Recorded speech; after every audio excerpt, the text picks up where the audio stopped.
Hello friends, बहुत दिनों बाद फिर से वीडियो बनाने का विचार मन में आया, तो मैंने सोचा कि वीडियो बनाई जाए अब।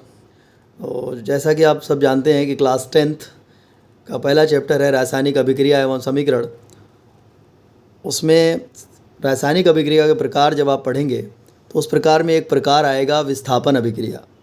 ये अभिक्रिया बच्चों को बहुत ज़्यादा परेशान करती है, क्योंकि इसमें बच्चों को धातु की क्रियाशीलता के बारे में जानकारी नहीं होती कि कौन सी धातु ज़्यादा क्रियाशील है और कौन सी धातु कम क्रियाशील है। तो उस सक्रियता श्रेणी को भी इस टॉपिक में, इस वीडियो में कवर किया जाएगा, जिसके लिए आप वीडियो में अंत तक बने रहें। आइए शुरू करते हैं विस्थापन अभिक्रिया। जैसा कि हम सब जानते हैं, विस्थापन अभिक्रिया की जो परिभाषा है वह रासायनिक अभिक्रिया जिसमें अधिक क्रियाशील धातु अपने से कम क्रियाशील धातु को उसके यौगिक से विस्थापित कर देती है, विस्थापन अभिक्रिया कहलाती है। ये तो हो गई परिभाषा, थोड़ा इसको समझते हैं। जैसा कि आप समझने के लिए मैंने ये बनाया है कि मान लीजिए कि ए भी एक यौगिक है और इसकी क्रिया हम सी से कराते हैं। सी एक कोई धातु है जो कि ए से ज़्यादा क्रियाशील है। ए की क्रियाशीलता कम है और सी की क्रियाशीलता ज़्यादा है, तो सी जो होगा वो ए को उसके यौगिक से विस्थापित कर देगा। तो जैसा कि रिएक्शन होने के बाद आप देखिए यहाँ पे ए बी के साथ लगा हुआ था, अब सी बी के साथ लग गया और ए विस्थापित हो गया। ये बच्चों, ये एग्जाम्पल आप एग्ज़ाम में नहीं लिखेंगे, ये सिर्फ मैंने समझाने के लिए, आसान बनाने के लिए किया था। आइए जो आपको एग्ज़ाम में लिखना है वो उदाहरण देखते हैं, वो एग्जाम्पल देखते हैं। अब जैसे कि हमने कॉपर सल्फेट एक यौगिक लिया है, इसकी रिएक्शन कराई हमने जिंक से। तो जिंक जो है वो कॉपर से ज़्यादा क्रियाशील है, ये मुझे मालूम हुआ रिएक्टिविटी सीरीज़ से। अंत में आपको बताऊंगा रिएक्टिविटी सीरीज़ के बारे में और उसे याद करने का आसान तरीका ही बताने वाला हूँ। जिंक जो है वो कॉपर सल्फेट से क्रिया करने के बाद कॉपर को सल्फेट के साथ हटा देगा, सल्फेट के साथ से हटा देगा और उसकी जगह पर लग जाएगा जिंक। तो अब देखिए रिएक्शन होने के बाद जिंक ने क्या किया, कॉपर को उसकी जगह से हटाया और ख़ुद अपनी जगह ले ली। इसी अभिक्रिया का नाम है विस्थापन अभिक्रिया। आइए एक और एग्जांपल देखते हैं। सपोज़ सिल्वर नाइट्रेट हमने लिया, सिल्वर नाइट्रेट की क्रिया हमने कॉपर से कराई।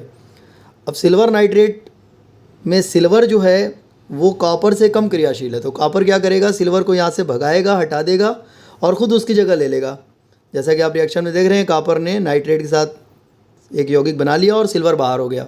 आइए अगर इसका उल्टा हो जाए तो क्या करेंगे, मान लीजिए जिंक सल्फेट हो जाए, कॉपर हो जाए तो क्या होगा। तो जिंक सल्फेट, यदि जिंक सल्फेट की क्रिया कॉपर से कराई जाएगी तो ये क्रिया नहीं होगी, क्योंकि कॉपर जो है वो जिंक की तुलना में कम क्रियाशील है।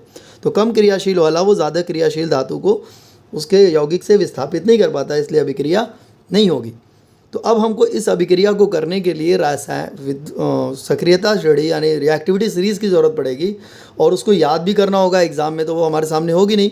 तो आइए उसको देखते हैं। उसको याद करने का एक आसान तरीका मैं बताता हूँ। देखिए ये मैंने आपकी सक्रियता श्रेणी बना रखी है और कॉपर से शुरू होकर के ये गोल्ड तक जाती है। लाइन से अगर इसको देखा जाए तो कॉपर के बाद उससे कम क्रियाशील सोडियम है, देन कॉपर है, then magnesium, then aluminium, then zinc, iron, lead, hydrogen, copper, mercury, silver, gold. अब इसको हम याद कैसे करें कि कौन किस क्रम में आएगा, किस नंबर पे आएगा। तो इसके लिए मैंने एक राइम बना रखी है। केदारनाथ का माली आलू ज़रा फीके पकाता है, कौन है, आगे आओ।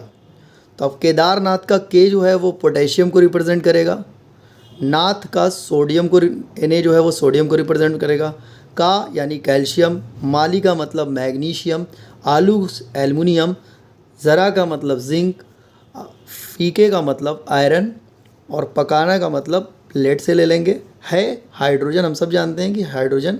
इसके बाद कौन का मतलब कॉपर और दो बार है आ गया, इसका मतलब पहले आपने हाइड्रोजन यूज़ कर लिया है, तो अब है की जगह मरकरी लेंगे। ये थोड़ा याद करना पड़ेगा आपको, मरकरी लेंगे और आगे का मतलब सिल्वर और आओ का मतलब गोल्ड।